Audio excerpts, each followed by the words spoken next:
गावर company होश में आओ, होश में आओ, होश में आओ। NHI वाले होश में आओ, होश में आओ, होश में आओ। और NHI कंपनी होश में आओ, होश में आओ। गावर और नेशनल हाईवे कंपनी होश में आओ, होश में आओ। कैथली घाट से ढली 4 लेन का निर्माण कार्य शुरू हो गया है, लेकिन कंपनी द्वारा किए जा रहे निर्माण कार्य पर सवाल खड़े हो रहे हैं। कंपनी द्वारा जो डंगे लगाए जा रहे हैं वे पहले ही बारिश में गिर गए हैं, जिससे लोगों के खेतों में मलबा पहुंच रहा है और लोगों के घरों को भी खतरा मंडराने लगा है। कंपनी द्वारा निर्माण कार्य से निकलने वाले मलबे को भी जगह जगह अवैध रूप से डंप किया जा रहा है, जो कभी भी कहर बरपा सकता है। ऐसे में स्थानीय लोग भी डर के साए में हैं। वहीं लोगों ने अब इसके खिलाफ मोर्चा खोल दिया है। 4 लेन कंपनी के खिलाफ मल्यारा में आज धरना प्रदर्शन किया गया और यदि नियमों के तहत काम नहीं होता और मलबा सही तरीके से डंप नहीं किया जाता तो काम ठप करवाकर उग्र आंदोलन की चेतावनी भी दी है। वहीं स्थानीय लोगों का कहना है कि 4 लेन निर्माण में उनकी जमीनें गई हैं। वे 4 लेन बनाने के विरोध में नहीं है, लेकिन कंपनी मनमर्जी से काम कर रही है। हर कहीं मलबा डंप किया जा रहा है और जो डंगे लगाए गए हैं वो भी धंस गए हैं और जो लगाए जा रहे हैं वो भी सही नहीं है, कभी भी गिर सकते हैं, जिससे भवनों को खतरा बना हुआ है। उनका कहना है कि कंपनी यहां पर गुंडागर्दी पर उतर आई है और बाउंसर तैनात किए जा रहे हैं, जो कि ग्रामीणों को डरा रहे हैं, जिससे यहाँ माहौल खराब हो सकता है। मेरा नाम रतन ठाकुर है, मैं चम्याना गांव से हूँ और ये जो यहाँ पे खड़े हैं यहाँ पे भी हमारी चम्याना वालों की ज़मीन है। चक अलग है, शनान है और जो सामने वाला गांव दिख रहा है ये भी हमारा है। पर जो ये शकलाला से लेके ढली तक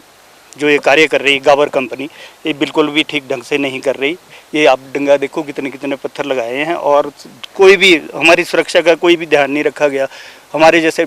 पशु वगैरह चराने जाते हैं उन पर भी पत्थर गिरते हैं, या सड़क से कोई बच्चा चल रहा है, स्कूल का चल रहा है, उन पर भी पत्थर गिरते हैं। मेरा नाम भूपेंद्र कंवर है और जो 4 लेन का जो कंस्ट्रक्शन कैथली घाट ढली जो कंस्ट्रक्शन वर्क चला है,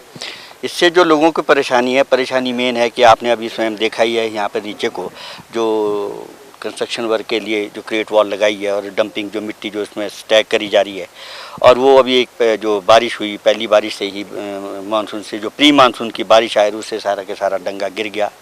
ये जैसे कि आज आपने देखा ही यहाँ पे कि किस तरह का माहौल पूरे गांव में यहाँ पे उत्पन्न किया है गावर कंपनी द्वारा, और हम आप लोगों के माध्यम से सभी ने अपनी अपनी बात रख ली है। आप लोगों के माध्यम से हम प्रशासन को ये बताना चाहते हैं, डीसी साहब और एसपी साहब को, कि इस तरह का माहौल यहाँ पे पैदा किया जा रहा है गाँव में। ये नीचे से अपनी गाड़ियाँ लेके बाउंसर्स लेके यहाँ पे गाँव का माहौल जो खराब कर रहे हैं, तो डीसी साहब और एसपी साहब, सरकार, प्रशासन जिम्मेवार होगा। अगर वो टाइम पे यहाँ पे नहीं इनको देख रेख करते हैं, प्रशासन सोया हुआ है, कितनी बार यहाँ पे बुला दिया, डीसी साहब को बुला दिया, एसडीएम, लेकिन गावर कंपनी इनको ऐसा सोच रहे हैं जैसे कि कोई हमारे मुंशी लगे हुए, ना उनकी सुनते हैं ना कोई काम में ढील आते। ये तो जब इतना नुकसान हुआ गाँव वालों की वजह से काम रुका है, तो हम आपके माध्यम से सिर्फ प्रशासन को इतना कहना चाहते हैं कि आप लोग इंटरफेरेंस कीजिए। जो ये गुंडे नीचे से बाउंसर्स ला रहे, माहौल को ख़राब करने की कोशिश कर रहे, ये ना किया जाए, क्योंकि अगर ये इसी तरह से रहा तो गांव में माहौल ख़राब होगा, क्योंकि गांव के लोगों को भी फिर चुप नहीं बैठना पड़ेगा।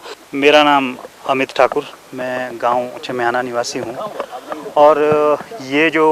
4 लेन का काम जो आपके सामने चल रहा है, ये बाकी सारी चीज़ें तो आपके सामने रखी थी जितने भी यहाँ स्थानीय लोग हैं, लेकिन ये जो है क्वालिटी वर्क तो इनका प्रॉपर नहीं है, नील है। और हमने जब इसका विरोध किया उसके बावजूद हमने ढली थाने में प्रॉपर एक एप्लीकेशन दी कि ये लोग हमें धमकी दे रहे हैं कि हम अगर आप इसी तरह करेंगे तो हम नीचे से अपने बाउंसर बुलाएंगे,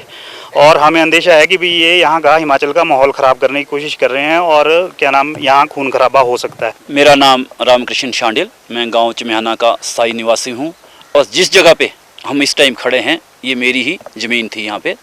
और यहाँ पर जो ये स्लाइड हुआ है नीचे को, नीचे भी मेरी ज़मीन है, क्योंकि पहला भी इन्होंने जो मैंने जैसे कहा था कि नीचे को भी ज़मीन बचती है, ऊपर को भी ज़मीन बचती है। अब सुनने और ना सुनने की बात इसमें तो लास्ट में एक ही तरीका बचता है जी, वो बचता है कोर्ट, क्योंकि हर एक आदमी जो है कोर्ट के आगे नतमस्तक होता है, चाहे वो प्रधानमंत्री है, चाहे मुख्यमंत्री है, चाहे कंपनी वाले हैं, कोई भी है, आखिरकार कोर्ट का ही हमें दरवाज़ा खटखटाना पड़ेगा। पर अभी जब हम लोग अपने जो हमारे, जैसे इन्होंने कहा, जो हमारे यहाँ के लोकप्रिय